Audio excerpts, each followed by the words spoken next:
ভারতের জেনজি সমর্থিত ককরোচ জনতা পার্টির দাপটে দিন দিন নিজেদের অবস্থান হারাচ্ছে বিজেপি। মন্ত্রীর পদত্যাগ থেকে শুরু করে নিজেদের শক্ত ঘাঁটিতে করুণ পরাজয়, তরুণদের তাণ্ডবে যেন সব দুলিশ্বাদ মোদী সরকারের। জেনজি প্রজন্মের তীব্র আন্দোলনের মুখে পড়ে এবার নিজেদের দীর্ঘদিনের একচ্ছত্র ক্ষমতা ও হিন্দুত্ববাদী রাজনৈতিক কৌশল বিপর্যয়ের মুখে পড়েছে ক্ষমতাসীনী দলটি। কাতার ভিত্তিক সংবাদ মাধ্যম আল জাজিরার এক বিশ্লেষণে বলা হয়েছে, ককরোচ জনতা পার্টি বা সিডিপির আন্দোলন ভারতের রাজনীতিতে সম্পূর্ণ নতুন এক সমীকরণের জন্ম দিয়েছে। গত মে মাস থেকে মাত্র 7 সপ্তাহের লাগাতার বিক্ষোভের মাধ্যমে খোদ কেন্দ্রীয় শিক্ষামন্ত্রী ধর্মেন্দ্র প্রধানকে পদত্যাগে বাধ্য করে সিডিপি। এই আন্দোলনের প্রথম বড় ধাক্কা লেগেছে ব্যালট বাক্সে। স্ট্রবেরি সুপার ডটেড ও ক্লাসিক ভ্যারিয়েন্ট সেন্সেশন জাগুক শিহরণ।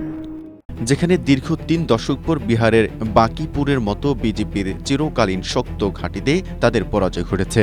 ছাত্রদের এমন অসন্তোষ প্রশমিত করতে সামাজিক যোগাযোগ মাধ্যমে মোদী নানান প্রচারণামূলক ভিডিও প্রকাশ করেন, কিন্তু তাতেও মন গলেনি তরুণদের। উল্টো ক্ষুব্ধ তরুণদের কাছ থেকে জুটেছে তীব্র সমালোচনা ও উপহাস।